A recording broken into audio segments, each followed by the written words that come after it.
Throughout history, worship spaces have played more of kind of an important role in mankind and religions. In a way, they kind of bring unity among people. In some instances, uphold order or try to control people, and they also provide a way of life and practice for people. Each type of culture in the old world celebrated a different religion or way of life, and kind of gave each society like a blueprint on how to function or practice their beliefs and customs and what their settings in life meant to them and what type of values they had and what was important to them. Worship spaces have been used for sacred purposes, spiritual, emotional purposes, and to commemorate someone, and for like festivals or for entertainment. And we live in a world full of emotions and experiences and unknown, and from as early as we can date back to, people have expressed their ideas themselves and beliefs and religion through different customs and worship spaces, from like stone ditches and henges, uh, to mud brick lofty temples like the White Temple, to limestone stepped pyramids with more complex designs housing dead pharaohs. Uh,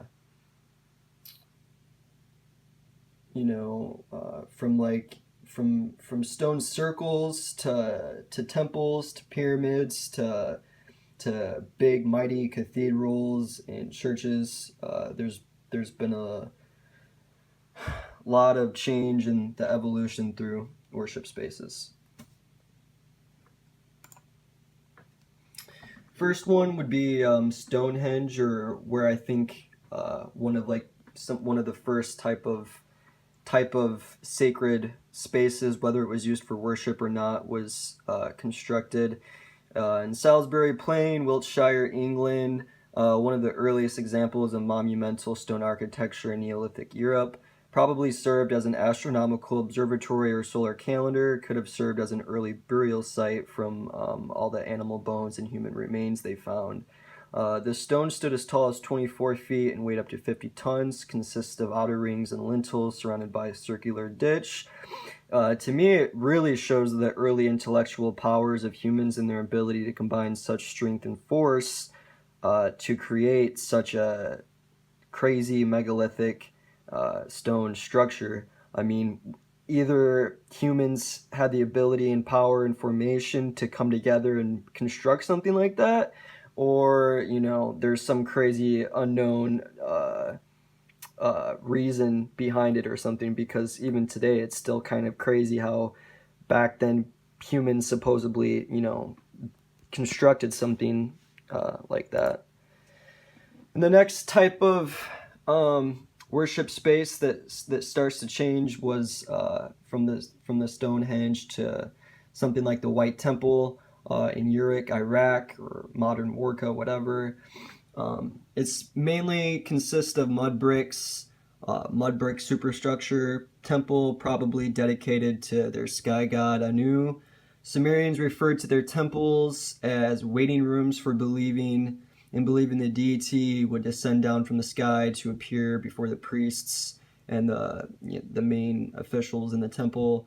Uh, More of a type of design of just stacking mud bricks on a lofty platform.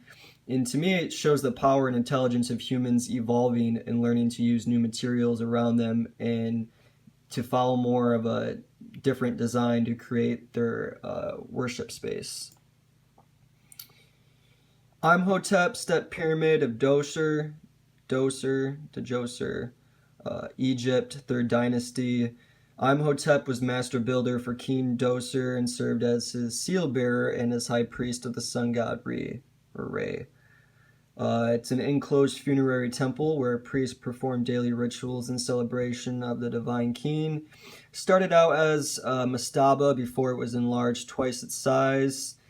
The tomb's main function was obviously to protect the dead mummified king, glorifying him and his supposedly eternal existence in the afterlife, and trying to protect, whatever process takes place during from life to the afterlife. And as you can also see, I mean, just from the Stonehenge to the more of a decayed mud brick temple to like a stacked, stepped limestone structure. I mean, you can. I think it's just interesting to see like the human mind and the human ability evolving and following different designs and using different materials to build their worship space. And the next one isn't necessarily, I guess, so much more of a change or difference, but to me, I personally have always liked this image. I always saw it when I was young, and it just always kind of spoke more of like an internal, mystical, spiritual type of unknown vibe to me. Just like the way the big statues and the entrance is carved out of the cliff's face. To me, I still think that would require pretty precise, intricate skills, especially with the type of tools they had back then and the technology being not as clearly as advanced and stuff. I think it going from the what is it, Pyramid of Djoser to the Temple of Ramses. I mean, other than the limestone and like the formation being more similar than different, but also just showing that like humans are evolving and like starting to like carve these very ginormous lifelike human figures, statues and objects and shapes and symbols and out of the cliff, and still even to this day having it still being there, or withstanding the erosion and stuff like that. I don't know. I just think it's pretty interesting, and I think it shows like the human mind gaining more awareness of the world around them. And some information about the Temple of Ramses. The obvious four colossal images carved in the cliff's face guard. The pharaoh's mortuary temple. Ramses appears in his state column in the guise of Osiris, god of the dead and king of the underworld and giver of eternal life. And kind of like I said, from Stonehenge to mud brick temples to limestone pyramid step structures with giant intricate detailed human figures carved out of the cliff's face. It shows more of a like rapid evolution of worship spaces and how humans implement new designs and use different materials to create more complex, detailed structures. Erechtheion, Acropolis, Athens, Greece. More of a symmetrical form of the temple, being unique to Greek structures. Was built to serve as a place for multiple shrines, had four sides of very different character. Each side rests on a different ground level. It honored Athena and became the new home of the ancient wood goddess that was the god of the Pantheonic festival. Also, that was a good example of how some worship spaces not only are used for sacred practice and worship, but maybe even just for entertainment or some type of religious entertainment or festival. It also used shrines to host of other gods and demigods who were legendary in the past. It was inlaid with gold, rock, crystal, and colored glass, and they used gray-blue limestone to contrast with white wall marble and columns. And kind of like I said, I mean, just through these pictures, I mean, in my opinion, from my perspective, I can just naturally see the evolution of worship temples or spaces changing and using more stronger, sturdier materials and being more stylish with it, using new types of design and architectural skill. I think it's just kind of neat to see how like through time how worship spaces completely revolutionize and change and differ from each other. This one is probably also my favorite just because the temple itself is so big. It reminds me of probably maybe something, like I would see in a dream or in heaven or some type of like fantasy game, whatever. The Hagia Sophia, Constantinople, Istanbul, Turkey. It's the Church of Holy Wisdom, was the most magnificent of more than 30 churches Justinian built or restored in Constantinople, Byzantine's grandest building, and one of the supreme accomplishments of world architecture. Colored stones covered the walls and floors. The light that floods into the interior gives it a mystic quality or vibe, along with the building's dome resting on a halo of light from 40 windows, which I think is a very interesting, pretty cool idea for back then, with the vault and the dome and heaven's firmament and the windows giving that type of impression or look that it's, illuminated by like God's holy wisdom or power, spirit, whatever. Especially back then, I think it would have, and even to this day, is still pretty cool. Around 1453, Turks transformed the Basquilia after their conquest and converted it into a mosque. The dome is 108 foot in diameter, and the crown rises 180 feet above the pavement. Overall, it shows the evolution of worship spaces evolving to more complex, grand, detailed temples, and shows the human ability to create their abstract spiritual visions for their worship spaces. Malaya Minaret, Great Mosque, Samarra, Iraq. Not too much on this one, but I thought it was just kind of cool and I guess just personally appealing to me, not any specific reason why. And from what I read, it wasn't even back then really used as like an actual physical mosque for prayer. It was more of kind of like a statement to, and it served to like the announce a presence of Islam in the Tigris Valley. At the time of its construction, it was the largest mosque in the world. If the design of it is almost like a near copy of an old Roman lighthouse, and like I said, the steps I think were too steep or too tall, or the way it wrapped around, it would have been too tall for Muslims to actually pray on it. St. Michael's, Hildesheim, Germany, was built by Bishop Bernard. St. Michael's is a masterpiece of Etonian Basquilia design.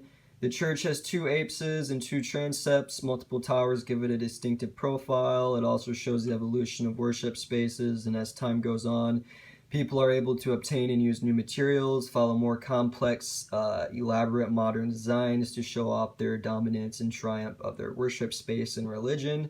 The entrances on the side, alternating piers and columns divide the space into vertical units. These features transform the tunnel-like horizontality of early Christian Basquilias. And one that I thought was kind of interesting, the Arnolfo di Cambio, Santa Maria del Fiore, Florence, Italy. The Florentine Duomo's marble revetment carries on the Tuscan Romanesque architectural tradition. Florentines translated their pride and predominance into landmarks such as the Santa Maria, can hold up to 30,000 people, I think. It was so large and massive in size, it was said to cover all of Tuscany with its shade, intended to be the most beautiful and honorable church in Tuscany. And, I mean, that's a pretty big worship space. I mean, that's a pretty big building just in general.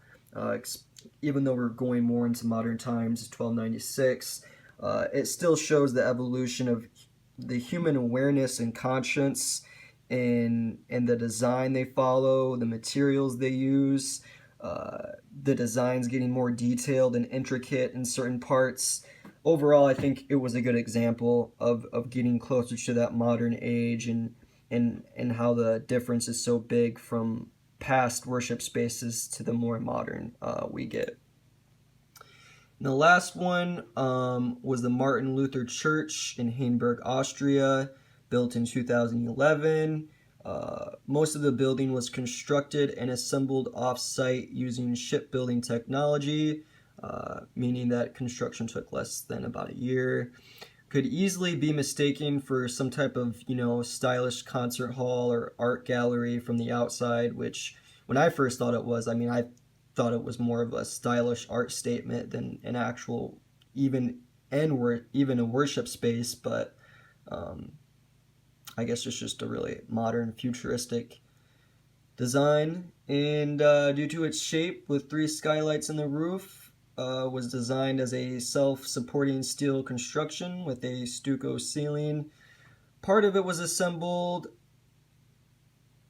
in a shipyard, very modern, a lot different and maybe unfamiliar or unknown compared to past worship spaces. I mean, even though most contemporary pieces or churches or buildings don't look anywhere near like that, I mean, I thought it was a pretty good example of a modern day worship space, looking more futuristic or whatever than just like a brick building with a different interior or something, because the most of the modern day contemporary worship spaces aren't anything crazy. So I just picked something that stood out. And overall, like the whole point, I guess, was just to see the evolution and the changes in worship spaces and how they get more complex and different and crazy, and how the design changes and like where people even come up with the designs that follow through time, and all throughout history, how people have acknowledged funerary and life after death, significance, the belief in a higher cosmic deity, force, or God is seen in almost every point throughout time. And for someone open-minded and spiritual like me, I think it's very interesting and reassuring to see the values put on life, death, power, and the design of the worship space. It ultimately shows the evolution and timeline of human ability to construct such visions of the spirit, body, and mind.